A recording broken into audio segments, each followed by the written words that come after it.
Hey investors, today I want to talk about how big the housing bubble is here in Toronto, and I want to explore some of the top criticisms out there on whether we are in a bubble or not, and look at both sides and allow you to be the judge. All this doom and gloom has me wondering what really are the odds of the market collapsing here in the GTA. The problem is often there's too much information conflicting, and I think it leads to a lot of confusion. And so my hope today is to allow you to see many of the arguments that I've put together in some of the real estate videos. Many of you know I'm optimistic about our market, but I also want to give some credit to people, legitimate sources that claim that we might be in more trouble than we sometimes let on. Now, before I get started, I'm a broker and investor in the GTA. You can follow us on any of our platforms, Facebook, Instagram, YouTube, through Watson Estates. And I just wanted to kind of start us off by mentioning the fact that many videos that specifically speak to us being in a bubble, whether things are going to come collapsing down, and I'll share a few articles just with you to get an idea of what I'm talking about, but a lot of them are fear-driven or clickbait. Now, sometimes I play around with clickbait myself. It's kind of fun, and it leads to videos like this one where you get a lot of attention and traction.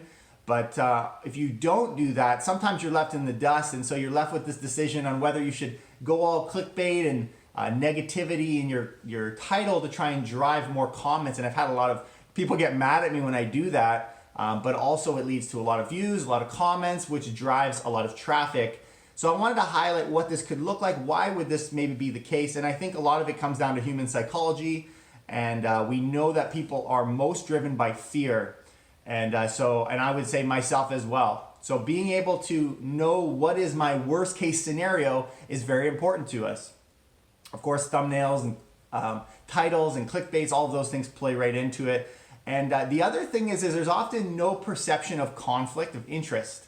Why I say that is, of course, I am a broker here in the GTA, and so I think there's a perception that because I'm a broker, I have my own best interest in mind. I'm not trying to encourage you guys in a legitimate way, and I could make arguments over and over again at times that I've mentioned some of the negatives, this video included, but often people will just assume that there's a conflict there. But I want to, I guess, reposition your thoughts on it. If you look at it from an outside perspective, everybody that's creating content and uploading it has an ulterior motive. We all have our own bias, yes, but sometimes people are selling products, sometimes they're selling themselves and trying to drive more of an audience. And by subscribing to a lot of these negative views, of course you would drive a bigger audience, which would drive a bigger brand. And so in a way, we're actually holding ourselves back by not having negative comments and negative views on the market and really stimulating that fear. Onto this topic, I just want to share a couple titles with you and allow you to be the judge and kind of solidify what people are reading or wanting to watch online. And here's a perfect example. So one article writes, and this is in Narcity, says Toronto actually has the most overvalued homes in all of North America. So would you rather read that title, or would you rather read the star that reads Toronto region housing prices could rise 5% in 2020, CMHC report says. Okay, so let's get into the scary side, if you will, the why things will go down. Now, this is, of course, my opinion. This is from reading articles that I would consider legitimate, that have points that can be verified. Of course, there's a ton of other ones, and I encourage you guys to, on the platforms that you can, leave comments and allow us to discuss these things, because I'm sure there's more. I'm sure there's more depth to each of these points, but these are the ones that I really look at and I'm kind of tracking to make sure we don't go off the rails. The first one is, and I think this might be the biggest one, is the global uncertainty.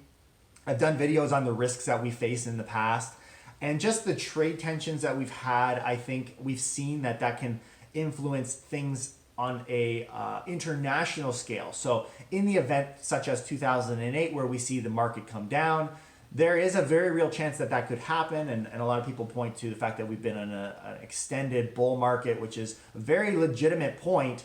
And so if on an international level things were to fall through the cracks, you could make a case that here in Canada we would also face that. Now, this is the reason I would say that many of these things, such as the stress tests, have been put in place to try and curb when that happens, to try and help and protect it. But I think that those trade issues we've got, whether it's with the U.S. and China and Canada and the United States as well as a big one.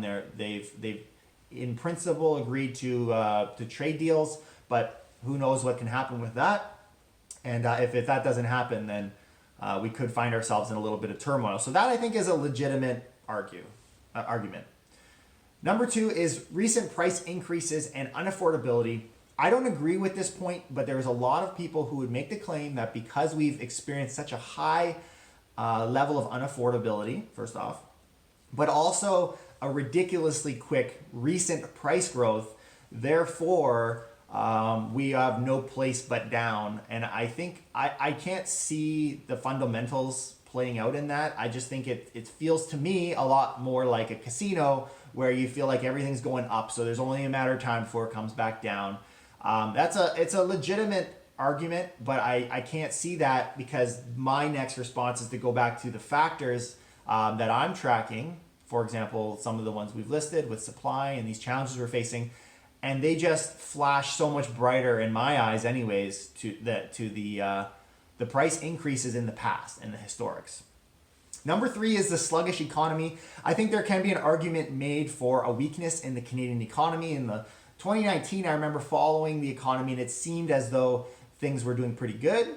But then later on in the year, they started seeming not so good. And I'm going to share an article here in the Financial Post. It says Canadian economy faces a prolonged period of sluggish growth.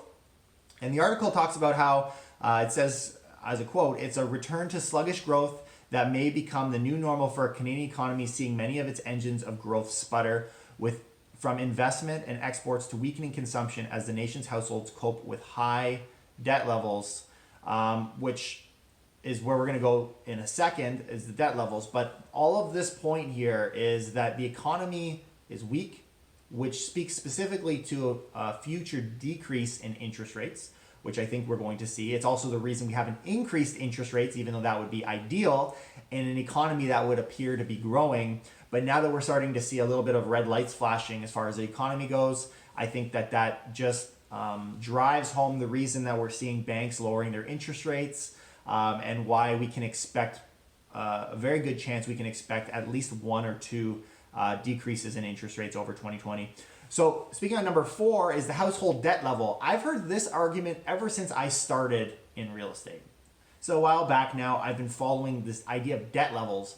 And I remember when I first got in the business, debt levels were pushing 60%, and that was crazy. And that was years ago now.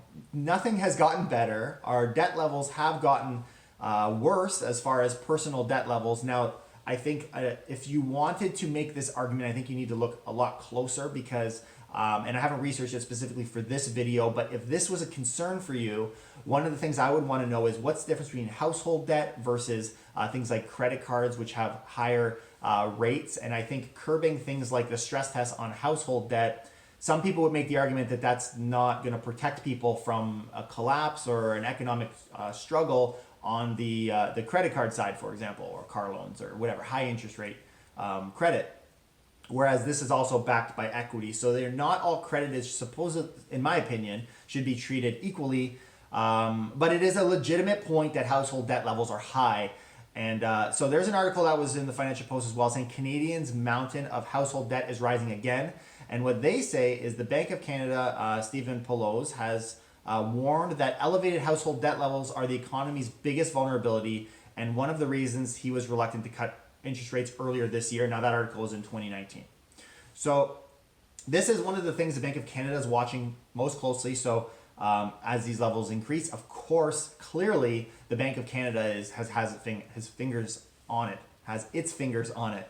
Number five, government policies can sideswipe the market. I know in my first point I mentioned the international struggle is the biggest challenge. I want to change that and say that this point I think is the biggest. I think this is the one we've seen in past years. Regardless of the economy, we've seen this one prick us the hardest, even more than 2008. This is what we saw in 2017, is government policies and what they can do to the psychology of the buyer, whether it's international or local, and what they've done in the past to us. here in the Greater Toronto Area. So these are outside factors that could swipe our market. So you want to name a list. So stress test would be one. The amortization on mortgages would have an impact.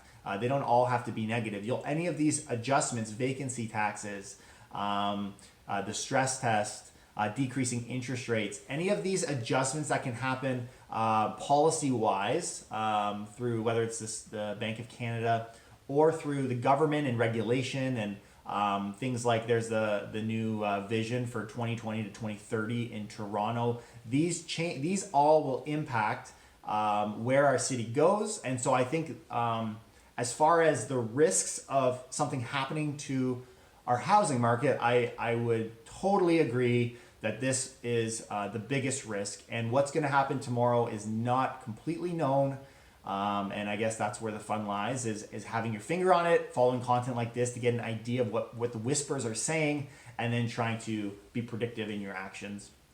So just to kind of summarize my views, and I've said this in our predictions video for 2020, I think you're going to see anywhere from a 5, if we said less than 5% this year, I would be shocked. Anywhere up to 10, I think that might be on the aggressive side, but somewhere in between for 2020. And if you want all of that information on why that's my figures, you can check out our 2020 predictions video. But I'm going to ask you guys as well, what do you think is going to happen in 2020? What media would you consider to be the most reliable and trustworthy in making your investment decisions? I hope this has been a platform that's been helpful to you, but I know there is a ton of other amazing outlets of information, but there's also a lot of junk. And I hope you guys aren't getting caught up in that. I can easily get caught up in that. I am also a victim of following the popular doom and gloom crash scenario videos and content. I love it. I eat it right up. But I think we need to have a real perspective, and I think that means understanding both sides. I'd love to hear from you guys soon, and I'll see you next time. Take care. Keep it real.